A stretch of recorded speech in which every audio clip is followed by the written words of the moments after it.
implemented to ensure sustainable use of marine resources. একদিন আগে আমি জাতিসংঘের সাগর সম্পর্কিত আইন অনুযায়ী দেশসমূহের জাতীয় অধিকারভুক্ত এলাকার বাইরে সামুদ্রিক জৈব বৈচিত্র্যের সংরক্ষণ এবং টেকসই ব্যবহারের জন্য biological diversity of areas beyond national jurisdiction BBNG চুক্তি স্বাক্ষর করেছি।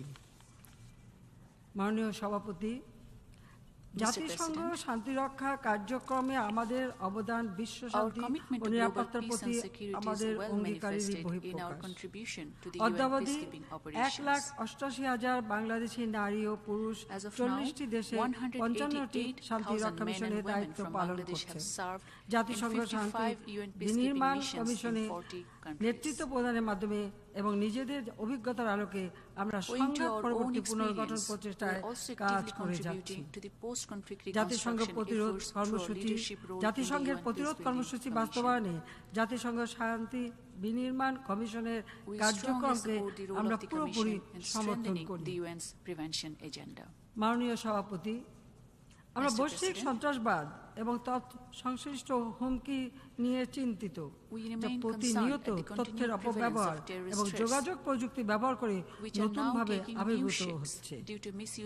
আমার সরকার চরমপন্থা এবং সন্ত্রাসবাদের বিরুদ্ধে শূন্য সহনশীলতা নীতি গ্রহণ করেছে। বিভিন্ন ধর্মীয় বিশ্বাসের মানুষের মধ্যে বিদ্যমান সাম্প্রদায়িক সম্প্রীতি ও শান্তিপূর্ণ সহাবস্থানকে ক্ষতিগ্রস্ত করে এমন যে কোনো কর্মকাণ্ড গর্হিত অপরাধ। বাংলাদেশ সাম্প্রদায়িক সম্প্রীতিতে বিশ্বাস করে। জাতিসংঘ মানবাধিকার পরিষদের নির্বাচিত সদস্য হিসেবে আমরা সারা বিশ্বের আপামর জনগণের মানবাধিকার সংরক্ষণে অন্যান্য সদস্যগণের সঙ্গে কাজ করে যাচ্ছি। আজ এই অধিবেশনে আমি দ্ব্যর্থহীনভাবে ঘোষণা করতে চাই যে বাংলাদেশ সংবিধানের আলোকে গণতন্ত্র, আইনের শাসন ও মত প্রকাশের স্বাধীনতা নিশ্চিত করে যাবে।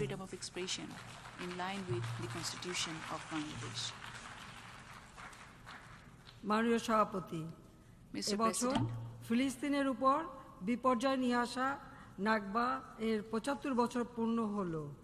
ফিলিস্তিনের জনগণের অধিকার আদায়ের লক্ষ্যে আমাদের প্রচেষ্টা অব্যাহত থাকবে।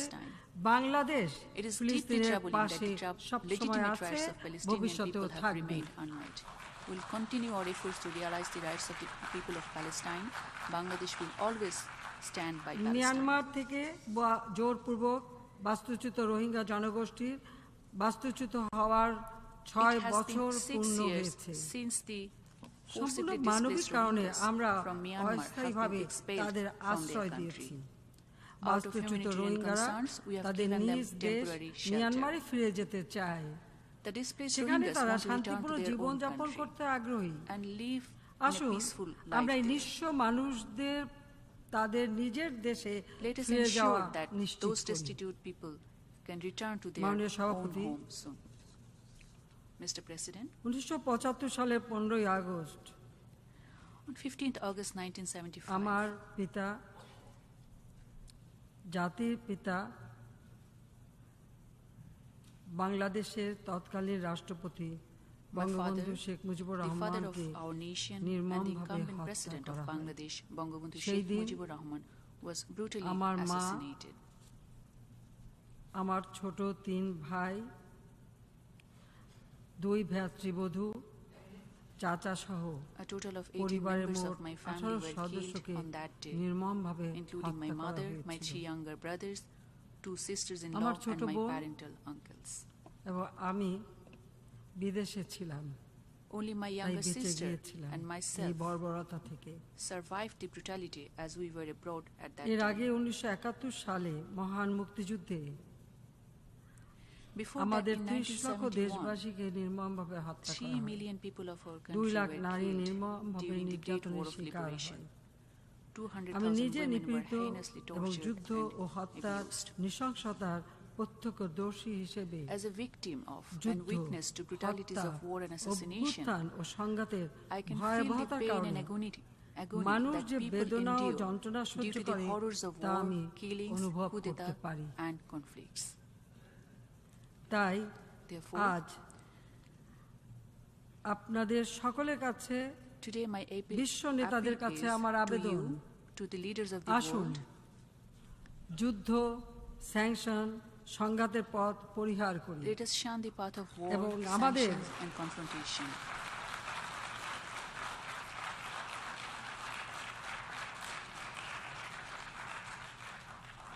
এবং আমাদের জনগণ ও ভবিষ্যৎ প্রজন্মের জন্য স্থায়ী শান্তি, মানবজাতির কল্যাণ এবং অর্থনৈতিক সমৃদ্ধির জন্য সম্মিলিতভাবে কাজ করি। আপনাদের সকলকে আন্তরিক ধন্যবাদ জানাচ্ছি। জয় বাংলা, জয় বঙ্গবন্ধু, বাংলাদেশ জয় বাংলা, জয় Bangabandhu, may Bangladesh live forever. On behalf of the Assembly, I wish to thank the Prime Minister of the People's Republic of Bangladesh for the statement just made. The Assembly will hear an address by His Excellency Mohammed Shia Al-Sudani, Prime Minister of the Republic of Iraq. I request protocol to escort His Excellency.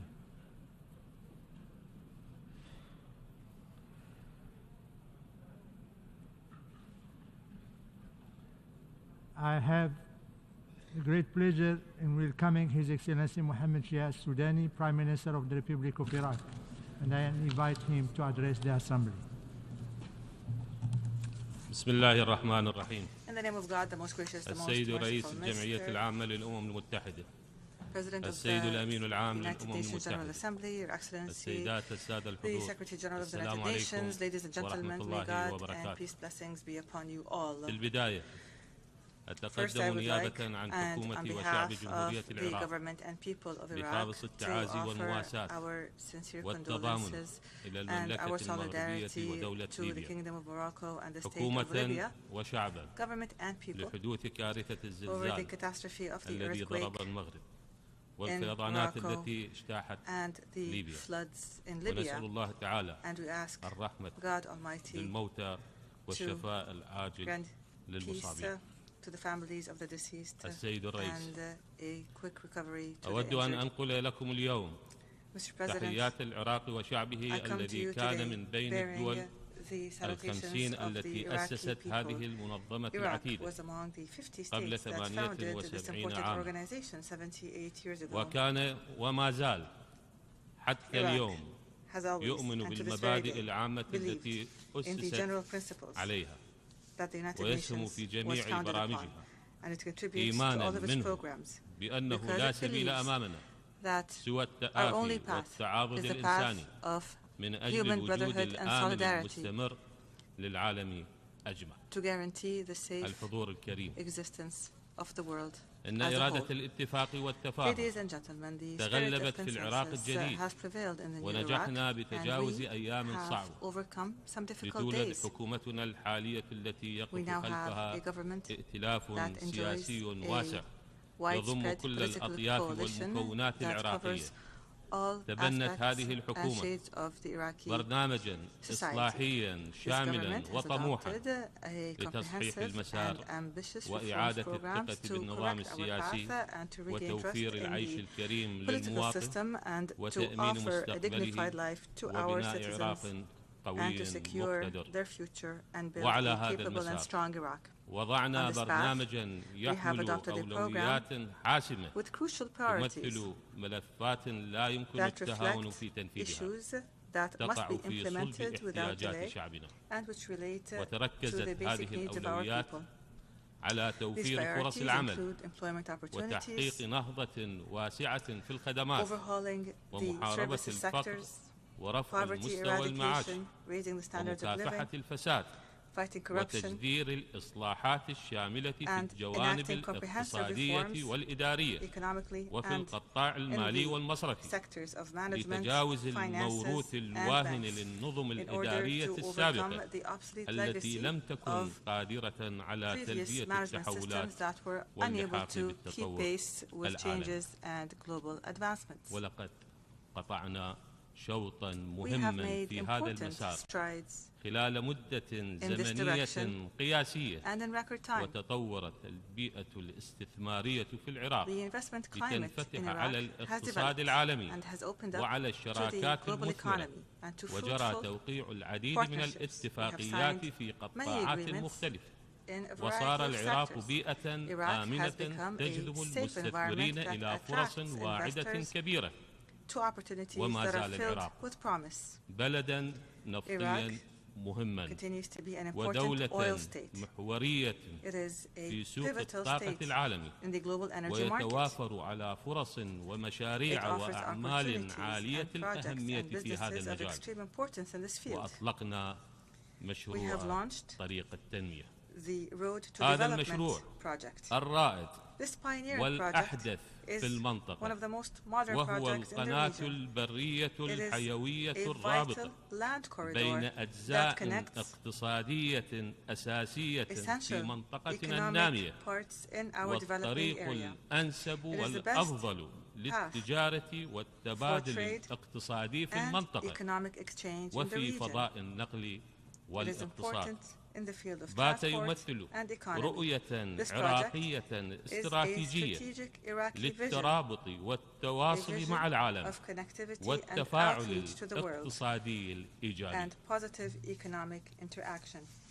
لقد أوردت العديد من المؤسسات الدولية Many international تقارير organizations have تتحدث issued عن reports تفشي الفساد في citing العراق، the spread of corruption in Iraq. ونحن شخصنا هذه الآفة We have diagnosed this disease وأطلقنا عليها and we مصطلح have named it جائحة الفساد، the corruption pandemic, وجعلنا محاربتها making أولى combating الأولويات، it the top of وشرعنا our في priorities. ملاحقة المطلوبين We are tracking أينما down وجدوا، wanted persons ومهما wherever they were, كانت and مناصبهم regardless of their ranks and وانتماءاتهم، affiliations. وتسليمهم We have surrendered them للقضاء to the العراقي judiciary, the Iraqi لغرض judiciary, القضاء على هذه الآفة. so that this ومن disease هنا can be stamped out. نطلب من الدول الصديقة We والشريكة ask our أن تمد friends لنا يد and our العون partners في مكافحة to الفساد help us combat بجميع مراحله corruption وتسهيل in all its عملية stages. We متابعته ask them to facilitate والقائمين عليه، إذ يجب pursuing علينا those جميعا who أن perpetrate نتكاتف corruption. We must all ونتعاون work في together and محاربة cooperate الفساد in combating corruption. ونسترد We الأموال must المنهوبة منهم، return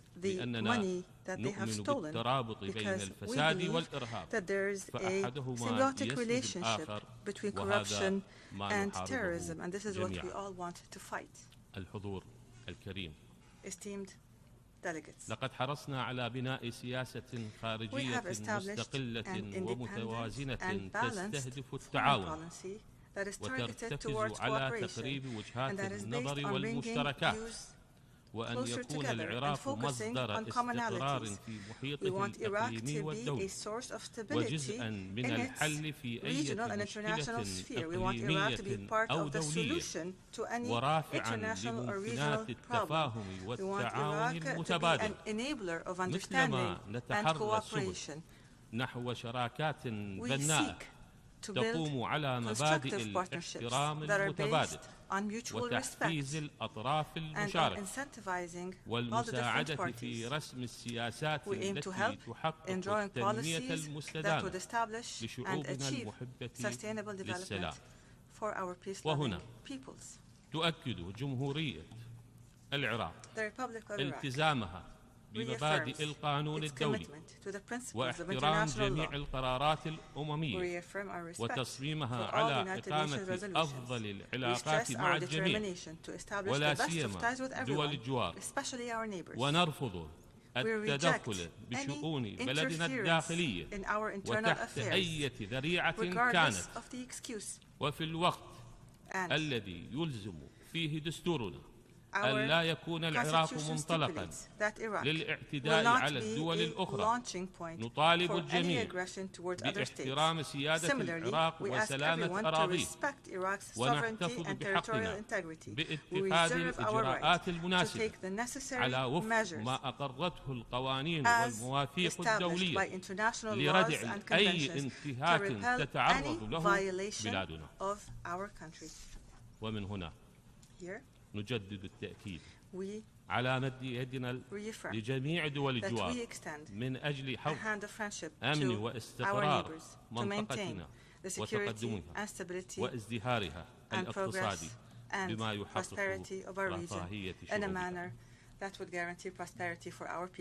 وعلى ذات المنهج نستهدف تحقيق التكامل الإقليمي وإزالة ما يعرقل التجارة الحرة في المنطقة وتسهيل انتقال الأشخاص والبضائع ورؤوس الأموال عبر الحدود السياسية وربط البنى التحتية ببعضها وهي فواعل تقلل من احتمال نشوب نزاع مسلح مستقبلا وتحد من تفاقم الصراعات إلى حد كبير.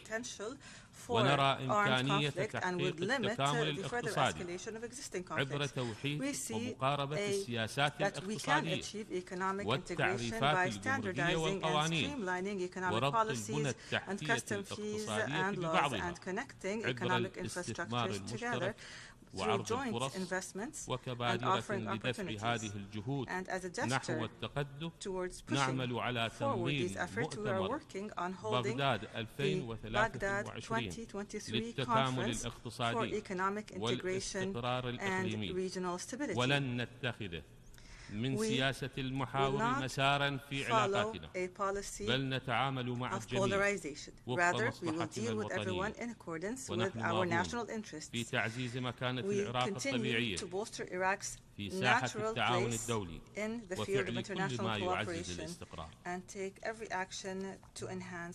لقد وضعت حكومتنا ملف النازحين والمهجرين ضمن أولوياتها واتخذت العديد من التدابير الوطنية لإيجاد الحلول المستدامة وضمان عودتهم الطوعية والآمنة إلى مناطق سكناهم الأصلية وإعادة إعمار مدنهم المحررة.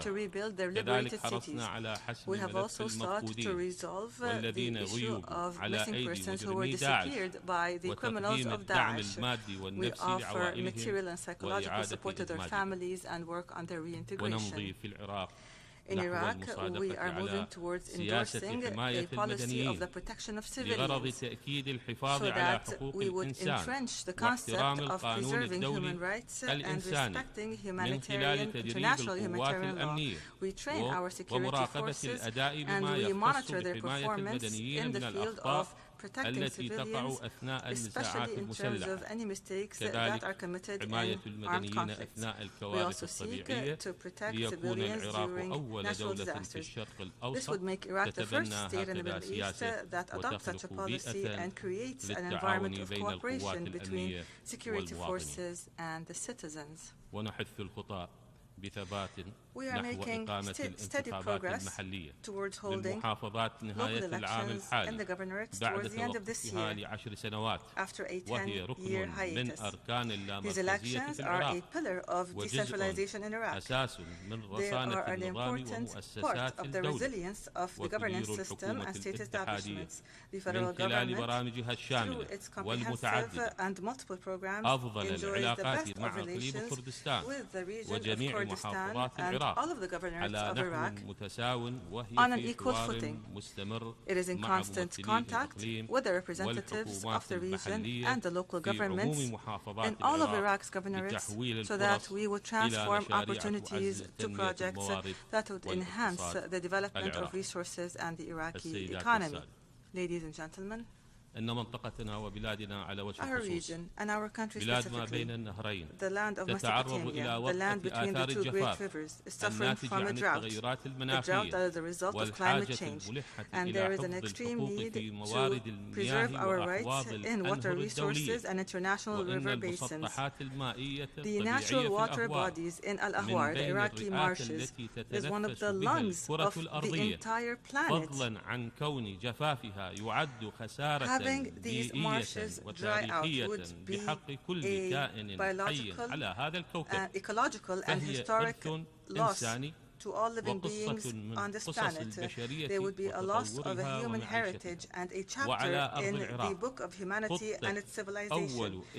Iraq witnessed the first international treaty, and this treaty was on water, and it was signed 2,550 years ago. Therefore, the cradle of civilization must not be allowed to die of thirst. This environmental disaster will have a harsher impact on Iraq and the region due to the unprecedented increase in temperatures, which turns every aspect of daily life into an almost impossible task. Therefore, Iraq is working on and calling for exerting more efforts between the relevant regional states so that we could work together and we could find an effective coordination mechanism so that we could form a negotiating bloc within the Climate Convention. We call for establishing an integrated mechanism to manage cross-border water resources and to address the effects of droughts and sandstorms and heat waves. We stress the need to mobilize international efforts to guarantee the sustainability of water resources. Here, we call for establishing a regional grouping that would be comprised of the coastal states of the Gulf, including Iraq and Iran and the member states of the Gulf Cooperation Council, because these are the states that will be disproportionately subject to the temperature rise. This grouping would be tasked with coordinating regional efforts to manage water resources and address climate change and bolster environmental protection and work together in leading action to confront drought. Our government at the national level has taken the necessary measures to reduce emissions and stop gas flaring and the environmental pollution it causes. We have also launched several projects in terms of waste recycling and encouraging the use of clean energy. Our government has endorsed and ratified a national strategy to combat pollution and its impacts for the years 2023 to 2030. Iraq believes that addressing these challenges requires establishing institutions that are able to deal with economic challenges and, more specifically, climate challenges. على الرغم من تعدد التحديات العابرة للحدود التي تواجهنا مثلما تواجه البشرية جمعاء، إلا أننا نسعى إلى تنظيم مواجهتها بفعالية في إطار قدراتنا الوطنية بالتعاون مع الشركاء والأصدقاء. وعلى رأس هذه التحديات تقف المخدرات لتشكل ملفا يعرقل كل جهود التنمية والاستثمار في الموارد البشرية وتنمية الشباب. لذلك تبنت حكومتنا الاستراتيجية الوطنية لمكافحة المخدرات والمؤثرات العقلية للأعوام 2023-2025 ولا بديل لنا كمجتمع دولي وحكومات في المنطقة إلا أن نكثف الجهود والتنسيق في محاربة المخدرات وكل ما يتعلق بها من نشاطات تسهل وصولها إلى أبنائنا ومجتمعاتنا، ولا تخفى عليكم العلاقة بين الإرهاب والمخدرات. السيد الرئيس، يصنف العراق وطبقا للإحصاءات السكانية من الدول الفتية، إذ تشكل فئة الشباب الذكور والإناث نسبة 60% من السكان في البلاد. وعليه حرصت الحكومة العراقية على إعطائهم الأهمية في برنامجها الحكومي والنهوض بالواقع الشبابي بغية الاستثمار الأمثل لهم، إذ وضعت الحكومة العراقية العديد من البرامج والاستراتيجيات والمشاريع والمبادرات لدعم هذه الفئة في مختلف المجالات، حيث أطلقت مبادرة ريادة للتنمية والتجريد المعنية بدعم فئات الطلبة والشباب وتمكينهم وتطوير طاقاتهم الإبداعية من أجل نيل فرص لائقة في سوق العمل وخلق حركة اقتصادية فعالة واحتضان الأفكار العلمية والعملية المنتجة and we aim to develop practical and productive energies so that we could encourage students and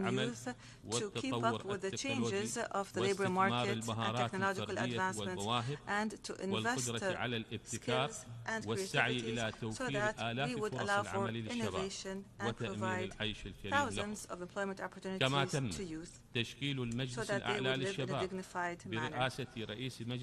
We have also established a Supreme Youth Council that is chaired by the Prime Minister, the Ministers of Youth and Sports, and the Ministers of Planning and Finances and Labor and Social Affairs and Education and Scientific Research and Culture. And thanks to the sponsorship of the Iraqi government, by the Iraqi government of the youth sector and through its construction of sports centers, Iraqi sports teams and students teams were able to win many accolades and titles in several tournaments and championships. And here we would like to reiterate that our government continues to implement programs to empower women and to grant women their effective right to contribute in every stage of development. Women have been an important partner in all of our victories against terrorism, and women continue to be our partners in overcoming all the difficulties that we are facing. Mr. President, نجدد على مسامع العالم we say to the world موقفنا الواضح والثابت من الحق الفلسطيني في إقامة الدولة الفلسطينية المستقلة وعاصمتها القدس كما نؤكد دعم العراق We also reiterate Iraq's support for the unity of Syria, land and people. We call for ending the suffering of the Syrian people and allowing them to exert full control over all Syrian territory. وفي ظل استمرار التهديد الذي تمثله قدرة المنظمات الإرهابية على تجنيد عناصر تهدد أمننا وتستهدف دولنا، فمن المهم التمييز بين التحريض على العنف ونشر الكراهية والاعتداء على معتقدات الآخرين من جهة وحرية التعبير من جهة أخرى. فإن حرق القرآن الكريم جريمة كراهية Burning the Holy Quran is a على hate ربع crime, سكان العالم and it aims to offend and aggress the beliefs of a quarter of the world's population and those who respect sanctities. لا يمكن سوقه على This أنه cannot من be حرية marketed التعبير. as freedom of expression. لقد ذقنا في العراق We in Iraq مرارة التطرف الديني know the bitter taste of وعرفنا religious مآلاته extremism, وهذه and الأفعال we know من صلب الدوافع effects لخلق of this التطرف extremism. والتشجيع نحوه And وما such زالت actions داعش are the الإرهابية main ingredients غير towards مثال creating such أمامنا. extremism and encouraging it. And terrorist Daesh is the best حان example الوقت of this. In لأن closing, يأخذ time has العراق come for مكانه Iraq الطبيعي في المجتمع to الدولي regain its natural place بعد نجاحه in the international الباهر community after في its محاربة glorious الإرهاب success in combating نيابة terrorism عن on العالم behalf of the world, والانتصار عليه and the بمساعدة defeat الأصدقاء that والشركاء we have وقد سطر الشعب established العراقي with the help of friends and partners. بطولات We خالدة defeated this في terrorism. مقارعة The people of أعتى Iraq المجرمين have وكان registered الدور and have البارز made immortal للمرجعية الرشيدة in المتمثلة battling بآية الله the most العظمى vicious السيد علي of crimes. السيستاني دام And ظله here we would like to note the وفتواه wise المباركة guidance of Grand وبسالة Ayatollah جميع Ali القوات As-Sistani and الأمنية his blessed والعسكرية edicts. And we العراقية note في the هذه valor الانتصارات of all the security and military forces of Iraq in these victories and in بهذه their الروحية efforts to establish أصبح the العراق آمنا basis of مستقرا social peace. وسنكمل المسيرة With this ونعمل spirituality, من Iraq has خلال become safe الدبلوماسية and stable, المنتجة and we will بأن work نجعل من through العراق productive مركزا diplomacy so that لتلاقي Iraq would الأخوة become a والأصدقاء center والشركاء where brothers and لبناء sisters and إقليم friends and آمن partners meet to مزدهر build a region لخدمة that is شعوبنا safe and أجمع prosperous that serves ويتميز all of our العراق people. الآن Iraq now بقوة enjoys the strength of its موارده resources وموقعه and its الجغرافي geographic location وإرادة شعبه and the will of its الذي people يواجه التحديات who confront وانتصر challenges عليها and who بكل has جدارة. شكرا emerged لحسن victorious إصغائكم as always. I والسلام thank you for your عليكم kind ورحمة الله attention. وبركاته. Peace and God's blessings be upon you. On behalf of the General Assembly, I wish to thank the Prime Minister of the Republic of Iraq for the statement just made. The Assembly will hear now an address by His Excellency Gaston Alphonse Brown, Prime Minister and Minister for Finance, Corporate Governance and Public-Private Partnerships of Antigua and Barbuda. I request protocol to escort His Excellency.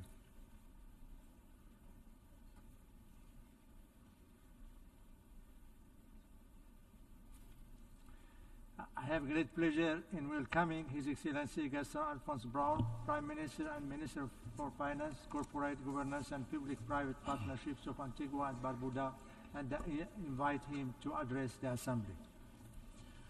Mr. President, Secretary General, distinguished delegates. Antigua and Barbuda congratulates His Excellency Dennis Francis of Trinidad and Tobago on his election as President of this 78th session of the General Assembly. We are very proud of the contribution that the countries of the CARICOM community are making to advance internationalism in this United Nations organization and other multilateral bodies. In this connection, we regard as a further acknowledgement of CARICOM's capacity the election of Guyana to the Security Council from 2024 to 2026. Of course, Guyana's further service on the Security Council follows 2 years of active participation by yet another CARICOM state, St. Vincent and the Grenadines, the smallest nation in the world to serve on the Security Council. What these accomplishments demonstrate is that size or smallness is not an impediment to making significant contributions to international decision-making. Consequently, we expect that the Alliance of Small Island States, EOSIS, will be given a seat at the table in significant fora, including the G20 meetings, even as an observer. Mr. President, the world is failing developing countries. Those are not my words, but I certainly adopt them. They are the words of the Secretary General, Antonio Guterres, spoken less than a week ago. Developing states, against many odds, have remarkably lifted hundreds of millions from the depths of poverty. They have been active participants in the United Nations, fervently searching for and offering global solutions. Yet, despite these strides, they find themselves ensnared in a myriad of global crises which they had no hand in creating. We are caught in a vortex of skyrocketing prices, overwhelming debts, and the undeniable increasing frequency of climate disasters. The current global frameworks, shaped largely by the more affluent nations, remain largely unresponsive to these crises. A united front can compel the global community to sit up, to listen, and to act. The developing world must build that unity of purpose, not in confrontation, but in collaboration, not in division, but in cooperation. So today, I call on the nations which have been excluded from global decision-making and which have been left behind to bridge the separation of their geographical distance and to join to advance the collective interests. That is why, Mr. President, Antigua and Barbuda has embarked on strategies, building alliances with the willing to counter the threats we face from the impacts of climate change and the failure of the international financial institutions and their policymakers to respond to the urgent needs of our peoples. One of these initiatives, which is currently taking place, was initiated 2 years ago in the margins of COP26 in Glasgow by the Prime Minister of Tuvalu, Kozea Natano, and myself.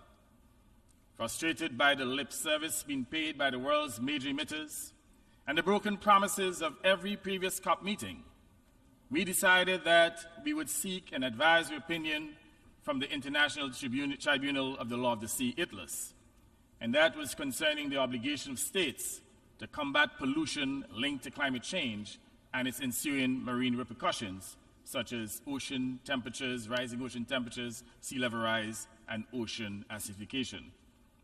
Joined with other small island states, we co-founded the Commission of Small Island States on Climate Change and International Law, COSIS. COSIS sought and received a favorable agreement by ITLAS to hear our pleadings, which began on September 11th in Hamburg and which will continue until September 25th. Why did we go to ITLAS? We went to ITLAS because it is the guardian of the 1982 UN Convention on the Law of the Sea. It is a natural venue to seek legal clarity on the obligations of states to protect our marine environment.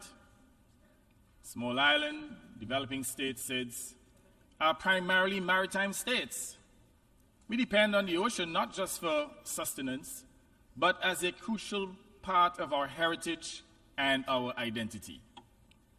The ocean is also a vital carbon sink. With increasing ocean and terrestrial temperatures reaching record highs this summer, literally burning the planet and simultaneously causing unprecedented storms, flooding, and droughts, all nations must act now to safeguard the oceans as critical or as a critical component of the Earth's climate system. The countries of COSIS are not seeking to rewrite laws. We are seeking clarity on existing ones. SIDS cannot sit idly while our countries sink beneath our feet or are crippled by a burden of debt as we are left abandoned by the international system to rebuild within our own limited means, one disaster after another. However, taking a case to ITLAS is not an initiative just for the survival of SIDS. It is a vital effort for the preservation and prosperity of all nations in our shared world. In this connection, Antigua and Barbuda and other members of COSIS will also stand with this General Assembly in its decision initiated by Vanuatu to seek an advisory opinion from the International Court of Justice on the obligations of states with respect to climate change. We consider this as a duty of care for the peoples of the world. Mr. President, another bold initiative we have championed revolves around the Multidimensional Vulnerability Index, the MVI, as set out by the General Assembly in 2021. Why the MVI? Because it is crucial. SIDS, though not the poorest countries, are extremely vulnerable to climate and other shocks, and they lack resilience due to structural problems of limited human and financial resources, lack of economies of scale, and higher costs due to their isolation from major manufacturing hubs. Therefore, the sole criterion of per capita income denying us access to concessional financing is unfair and unjust. The MVI is not just a tool. It is our gateway to essential financing, to robust national planning, to debt servicing, and possibly our final beacon when seeking insurance and compensation against the rising tides. Mr. President, we intend to continue to advance these contentions in the international financial institutions. Particularly, we will raise this urgent issue at the joint meeting of the IMF and World Bank in Marrakesh next month. We call on all SIDS and all fair-minded countries to join us in advancing the MVI as a vital component in facilitating access to concessional financing. Mr. President, Antigua and Barbuda greatly look forward to hosting the 4th International Conference on Small Island Developing States from May 27th to 30th, 2024, under the theme, Charting the Course Towards Resilient Prosperity. I've highlighted the stark realities faced by SIDS. We are grappling with the impacts of global phenomena, from the lingering effects of COVID to climate change, and the international economic and financial repercussions of Russia's incursion into Ukraine. Additionally, we are burdened with staggering debts, unfavorable trade terms, and a global financial architecture that fails to meet our needs. Our upcoming conference is therefore more than just a forum. We must aim to develop a bold, decade-long strategy that will illuminate the path forward addressing our unique and interconnected challenges to ensure a resilient and prosperous future for our citizens.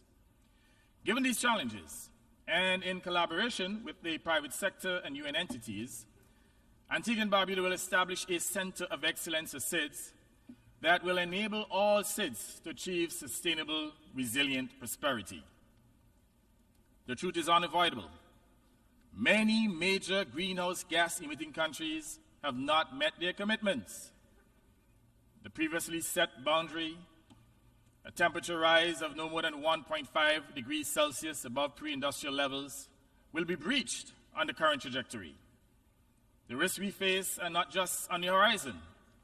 They are here and they are now, requiring an urgent commitment to reduce emissions. Small island states' capacity to adjust and to build resilience cannot keep pace with the fast occurrence of extreme climate events. And I emphasize that we will suffer first, but what we will endure is only the precursor of the fate of every nation. We are all running out of time, and we need to act now to save our planet. Mr. President, the summit meeting of the Conference of the Parties, the COP in Dubai, will be crucial for the future of our planet. Not only does COP28 comes at a time where the world is witnessing climate chaos, but this summit is particularly important because it will include a global stocktake. Countries will assess how far they have come on cutting planet heat and pollution. However, the awful truth is already clear. 8 years after the climate agreement in Paris, global progress has been far from sufficient. The world is currently not in line with the temperature targets outlined in the Paris Agreement. According to the European Union's Climate Change Service, this year's June to August period was not only the warmest since 1940, but it also saw temperatures soaring towards 1.5 degrees Celsius above pre-industrial levels. A red line once deemed sacrosanct will be crossed if urgent action is not taken.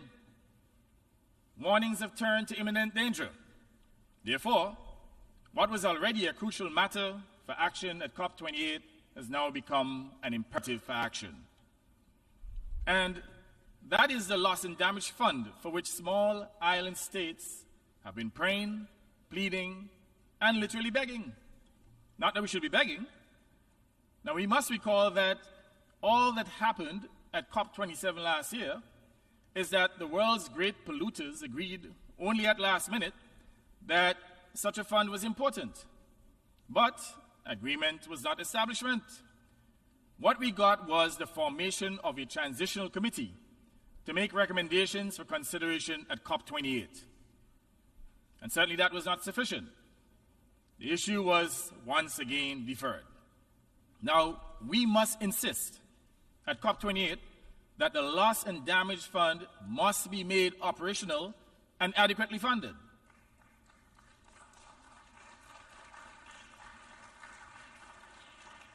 So it must provide adequate financing to help SIDS withstand the inevitable ruin that the actions of the major polluters are continuing to wreak. If COP28 fails in this critical mission, it risks undermining global trust, potentially sabotaging cooperative efforts on myriad global challenges. It is my ardent hope that when we gather in Dubai, the shared spirit of responsibility will prevail, such that the dying embers of hope can be reignited by the flame of action. Mr. President, Antigua and Barbuda unequivocally asserts that climate justice and reparatory justice are deeply intertwined. They are inseparable. It is essential for this esteemed assembly to understand that climate justice is not a standalone concern. As I said before, the issues are inseparable. Historically, the nations that thrived on the Industrial Revolution did so on the backs of enslaved and victimized generations from the Caribbean and other corners of the African diaspora. It is unjust that countries that paid the highest human price are now bearing the heaviest climate burden. I say to this august body that that is unjust and must be addressed with urgency. A recent UN report aptly underscores that while legal routes to compensation may be complex, it by no means nullifies the moral and ethical obligations stemming from these historical wrongs. These historical wrongs must be addressed, and we urge the nations complicit in the dark legacy of enslavement to recognize, to reconcile, and to redress soonest. Our shared future must be built on justice, understanding, and cooperation. Mr. President, another pivotal theme of this General Assembly resonates deeply with us. That is, rebuilding trust and reigniting global solidarity, which now stands on shaky ground.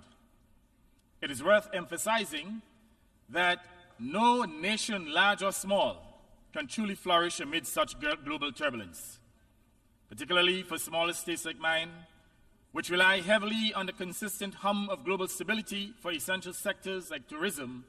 The stakes are incredibly high. Our plea is simple. We beseech the world's formidable nations to engage in dialogue and embrace mutual respect. These are not just pathways to global peace, but also the avenues that ensure the prosperity of every citizen. Join on this theme of trust. I urge the United States to revisit its stance on Cuba. It is high time for the U.S. to remove Cuba from its list of state sponsors of terrorism. You know it's not true. And to bring an end to the outdated embargo that harms the human populace.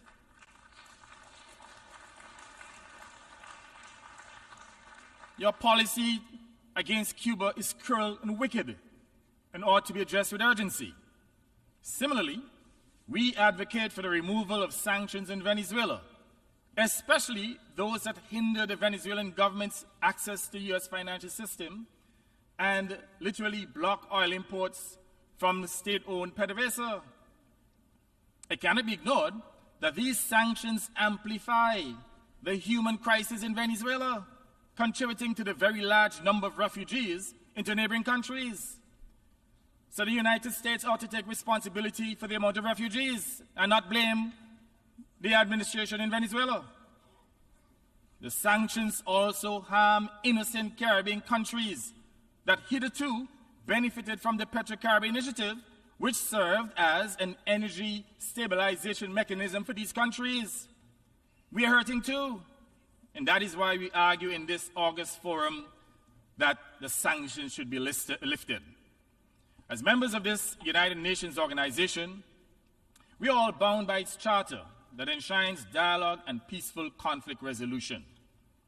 Today, I fervently urge every nation to recommit to these cornerstone principles, ensuring that they are respected, that they are followed, and to be followed as the bedrock of all international relations. Mr. President, I now turn to the crisis in Haiti. The enduring challenges faced by Haiti remain at the forefront of international consciousness.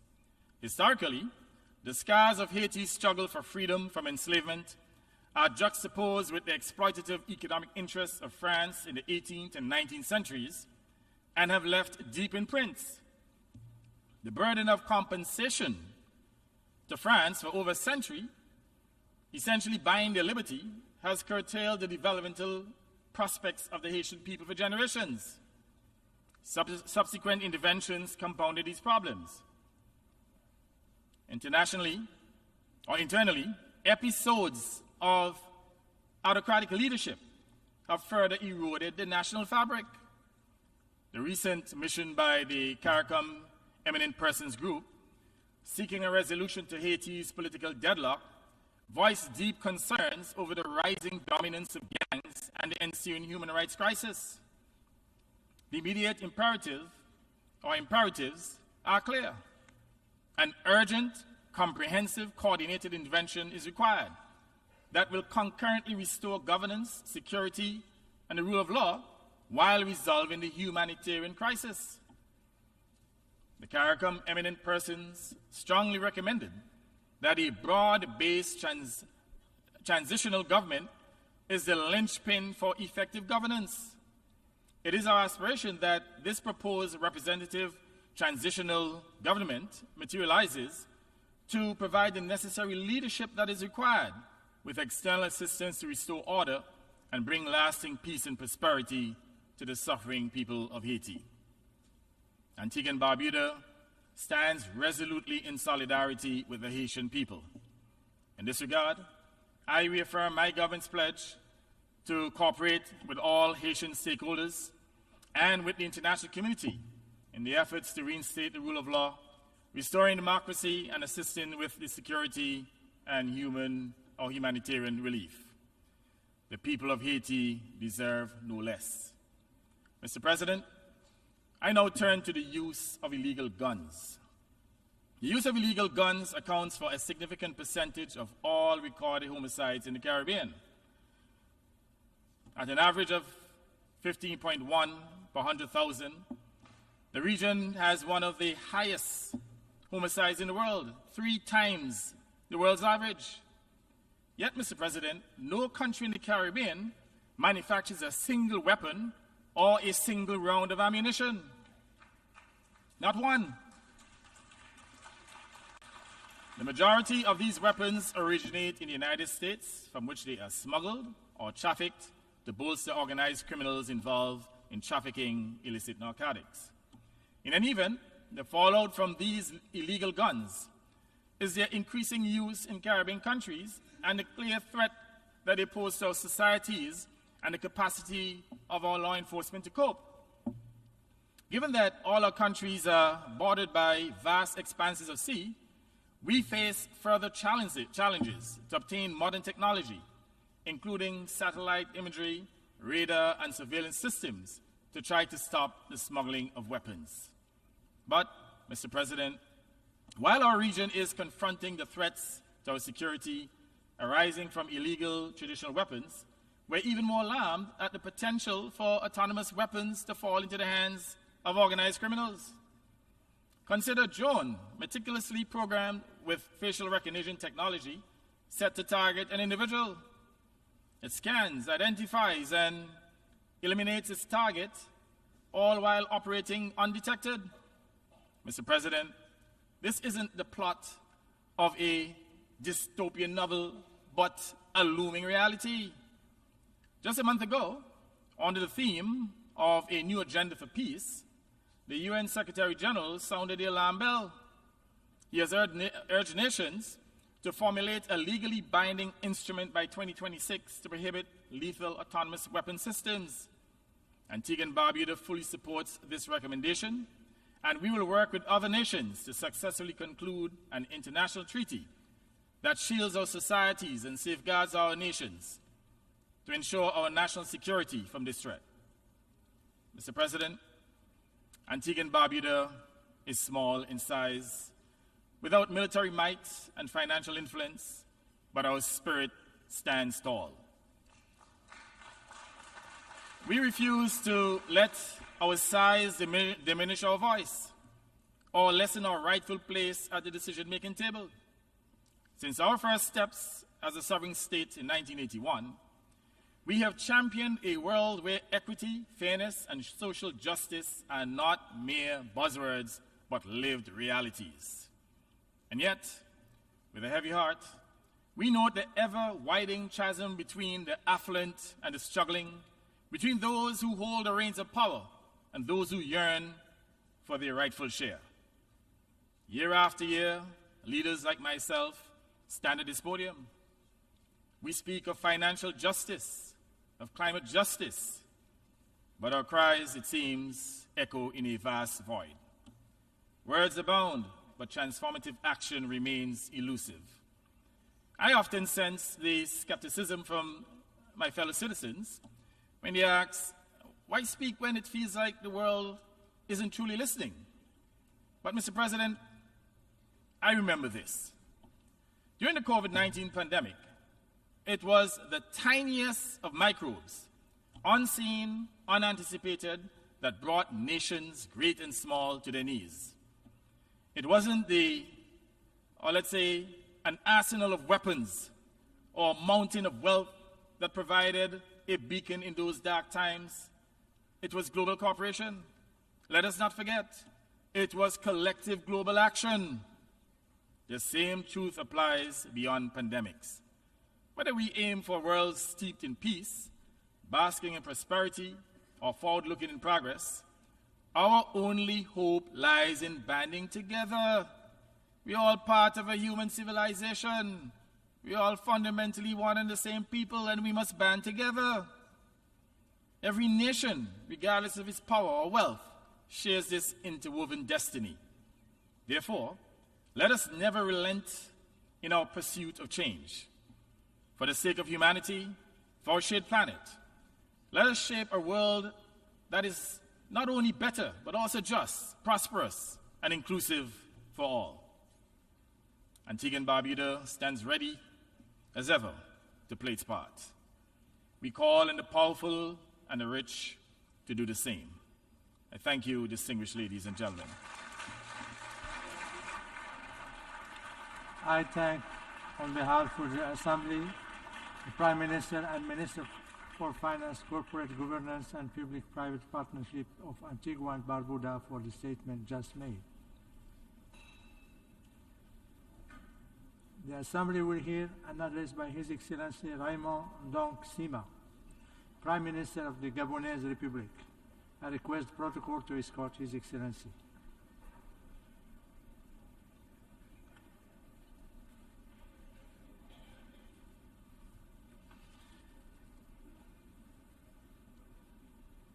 I have great pleasure in welcoming His Excellency Raymond Ndong Sima, Prime Minister of the Gabonese Republic, and invite him to address the Assembly.